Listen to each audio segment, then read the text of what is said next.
Hello everyone. इस video में हम कंप्लीट एसक्यूएल को पढ़ेंगे। एसक्यूएल क्या होता है, डेटाबेस क्या होता है, डीबीएमएस क्या होता है, इन सबको जानेंगे। और माई एसक्यूएल और एसक्यूएल में क्या डिफरेंस है इसके बारे में पढ़ेंगे। तो सबसे पहले यहाँ पे मैं आपको बता दूँ कि यहाँ पे जिस सॉफ्टवेयर का यूज कर रहा हूँ मैं, उसका नाम है माई एसक्यूएल वर्कबेंच। करेक्ट। अब माई एसक्यूएल वर्कबेंच को आपको यहाँ पे किस तरीके से इंस्टॉलेशन और सेटअप करना है उसका लिंक मैं डिस्क्रिप्शन बॉक्स में दे दूँगा, तो वहाँ पे जाके आप देख सकते हैं इसके इंस्टॉलेशन और सेटअप के बारे में। तो चलिए शुरू करते हैं अपने वीडियो को। और यहाँ पे मैं आपको बताता हूँ कि सबसे पहले हम बात करते हैं अपने डेटाबेस की।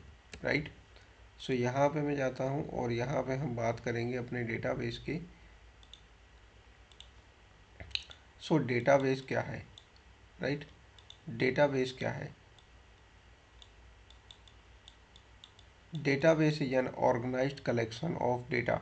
डेटाबेस एक डेटाबेस में हम डेटा को ऑर्गेनाइज्ड वे में रखते हैं। ऑर्गेनाइज्ड वे में जैसे कि अगर मैं आपको एक एग्जांपल दूं तो हमारे स्कूल में जब हमारी टीचर है ना, वो अटेंडेंस लगाती थी स्टूडेंट्स की, तो क्या होता था, एक उनका रजिस्टर होता था। रजिस्टर में इस तरीके से स्टूडेंट्स के नेम, रोल नंबर और प्रेजेंट एब्सेंट का यहाँ पे एक इस तरीके से टेबल में कॉलम बने होते थे।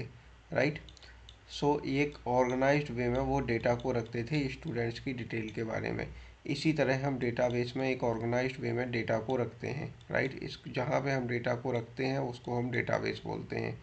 करेक्ट। अगर मैं आपको एक एग्जांपल दूँ यहाँ पे कि एक एप्लीकेशन है।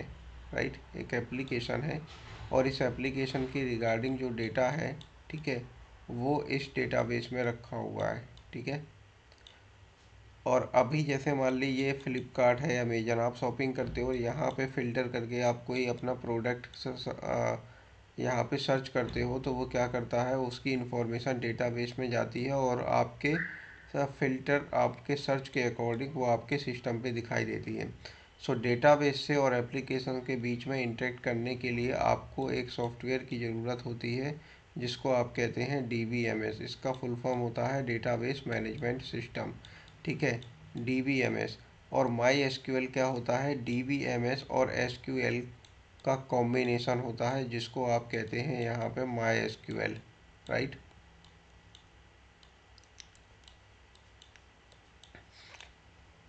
सो इसका डेटा डीबीएमएस और डीबी का कलेक्शन माई एसक्यूएल कहलाता है। राइट। अभी यहाँ पे अगर मैं बात करूँ कि आपको डेटाबेस को मैनेज करने के लिए डीबीएमएस की ज़रूरत पड़ती है, यानी सॉफ्टवेयर की ज़रूरत पड़ती है। सो डीबीएमएस को आप मैनेज करते हैं, डीबीएमएस को, सॉरी, डेटाबेस को आप मैनेज करते हैं यहाँ पे माई एसक्यूएल सॉफ्टवेयर के through. Right. My SQL software के थ्रू आप डेटाबेस को मैनेज करते हैं। सो यहाँ पे आप डेटाबेस को क्रिएट भी करते हैं माई एसक्यूएल के थ्रू और उसमें डेटा को डालते हैं, टेबल बनाते हैं, उसमें डेटा को डालते हैं, वहाँ पे अपडेट करते हैं और वहाँ पे डिलीट करते हैं और डेटा को रीड भी करते हैं। ये सारा काम आप करते हैं। ठीक है। तो शुरू करते हैं अपना एक डेटाबेस को क्रिएट करना। और यहाँ पे मैं डेटाबेस को क्रिएट करता हूँ, क्रिएट डेटाबेस, और यहाँ पे मैं एक डेटाबेस का नेम लिखता हूँ कंट्री। राइट। कंट्री नाम के डेटाबेस ऑलरेडी यहाँ पे है, तो यहाँ पे वो एरर देगा, तो मैं किसी और यहाँ पे नेम से डेटाबेस को क्रिएट करता हूँ। सो मैं यहाँ पे डेटाबेस को क्रिएट करता हूँ एक फ्लिपकार्ट। राइट। इसका मैं डेटाबेस यहाँ पे क्रिएट कर रहा हूँ और यहाँ पे आई थिंक स्पेलिंग थोड़ा मिस्टेक हो गया, क्रिएट। राइट। यहाँ पे हम जाएंगे और ये देखिए ये हमारा फ्लिपकार्ट का डेटाबेस क्रिएट हो गया है। यहाँ पे जाइए, राइट क्लिक कीजिए और रिफ्रेश कीजिए और ये देखिए यहाँ पे फ्लिपकार्ट डेटाबेस आ चुका है। अगर आप यहाँ से किसी डेटाबेस को ड्रॉप हटाना चाहें तो यहाँ पे आप कमांड लिखिए ड्रॉप। अच्छा, यहाँ पे मैं आपको रन करना बताता हूँ। जैसे इस कमांड को लिखा आपने और आपने रन करना है, तो यहाँ पे दो ऑप्शन है, एक ये ऑप्शन है, एक ये ऑप्शन है। इस ऑप्शन का मतलब होता है कि आप पूरी फाइल को रन करना चाह रहे हैं और इस ऑप्शन का मतलब होता है कि आपने जो कमांड लिखी है उसी पर्टिकुलर कमांड को आप रन करना चाह रहे हैं। करेक्ट। और यहाँ पे आप जाइए और ड्रॉप डेटाबेस। यहाँ पे अगर मैं किसी डेटाबेस को ड्रॉप करना चाहता हूँ तो मैं लिखूँगा ड्रॉप डेटाबेस, और यहाँ पे मैं कंट्री नाम के डेटाबेस को ड्रॉप करूँगा। अब देखिए मुझे इस कमांड को रन नहीं करना, मुझे सिर्फ इस कमांड को रन करना है। सो मैं यहाँ पे जाऊँगा और यहाँ पे सेलेक्ट करूँगा और इस कमांड को रन करूँगा, और ये डेटाबेस कंट्री नाम का ड्रॉप हो चुका है। आप यहाँ पे जाके देख सकते हैं कि यहाँ पे कोई भी कंट्री नाम का डेटाबेस नहीं है। करेक्ट। इस कमांड को कंट्रोल स्लैश करके मैं कमेंट कर देता हूँ। राइट। अभी यहाँ पे मुझे क्या करना है, मैंने डेटाबेस तो क्रिएट कर दिया है, ठीक है। अभी मैं आपको यहाँ पे बताता हूँ कि हमारा जो डेटाबेस होता है वो दो टाइप का होता है, ठीक है। एक होता है यहाँ पे रिलेशनल डेटाबेस, रिलेशनल डेटाबेस, और दूसरा जो होता है हमारा वो होता है non relational database. Right. Non relational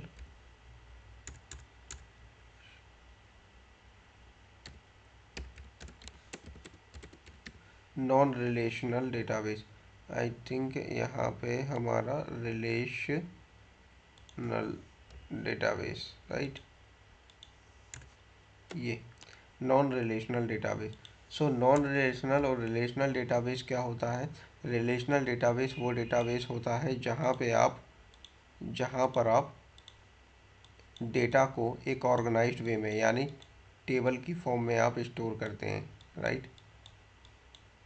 लेकिन नॉन रिलेशनल डेटाबेस में आप टेबल की फॉर्म में डेटा को स्टोर नहीं करते, इसीलिए यहाँ हम इसको कहते हैं नो एसक्यूएल डेटाबेस, ठीक है। और यहाँ इस डेटाबेस में हमें एसक्यूएल की क्वेरी लिखने की नीड पड़ती है, राइट।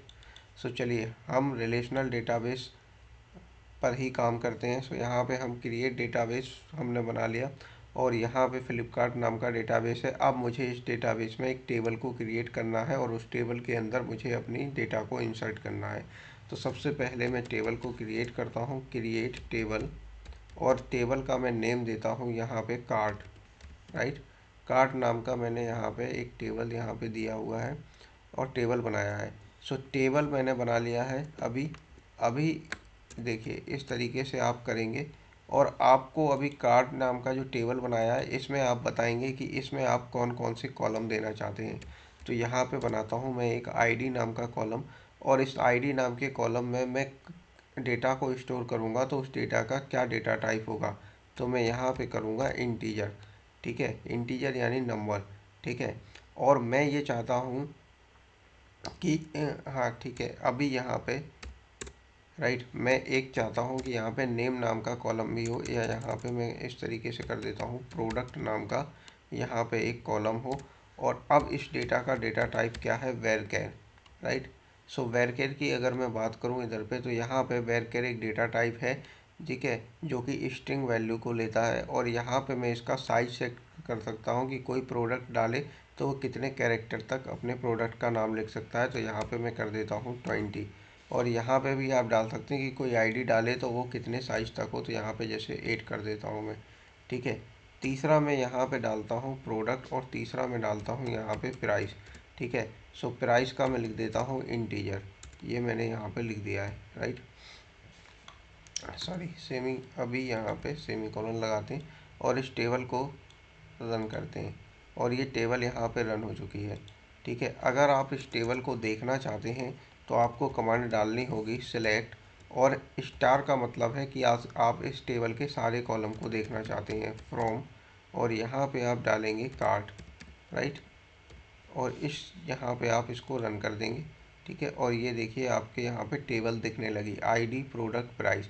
बट अभी आपको यहाँ पे टेबल में अपनी वैल्यू को इंसर्ट भी करना है। क्या करना है, टेबल में वैल्यू को इंसर्ट भी करना है। सो आप यहाँ पे जाएंगे, आप लिखेंगे insert values, sorry insert into cart, ठीक है। इस तरीके से आप लिखेंगे, और यहाँ पे लिखेंगे आप इस तरीके से लिखेंगे, और इस तरीके से आप एक एंटर मारिए, और यहाँ पे आप डालिए पैरेंथेसिस, और यहाँ पे आप अपने कॉलम की नेम लिख लीजिए आईडी प्रोडक्ट, ठीक है, और यहाँ पे प्राइस।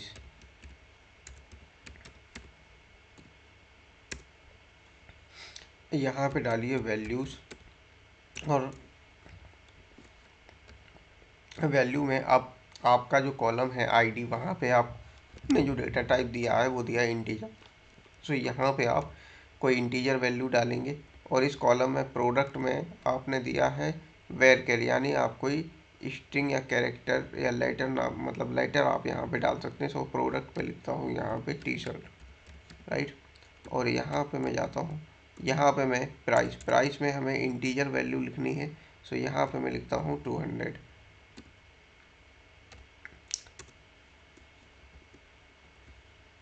एक दूसरा रो बनाऊंगा मैं, ठीक है। एक रो बन गई हमारी, दूसरी रो बन गई 2। यहाँ पे मैं प्रोडक्ट लिखता हूँ यहाँ पर पर्स, ठीक है। और यहाँ पे मैं वैल्यू देता हूँ 100, राइट।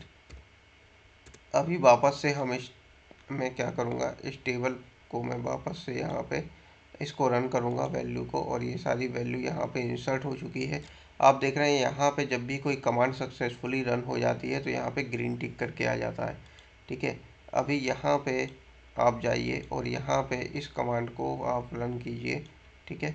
और इसको मैंने रन करता हूँ और ये देखिए यहाँ पे हमारी टेबल आ चुकी है, और इस टेबल में आपके सारे कॉलम में वैल्यू फिल हो चुकी है। ये आपकी पहली रो है, ये आपकी दूसरी रो है, करेक्ट। अभी हम यहाँ पे क्या करेंगे कि हम अपने टेबल में अगर हम चाहते हैं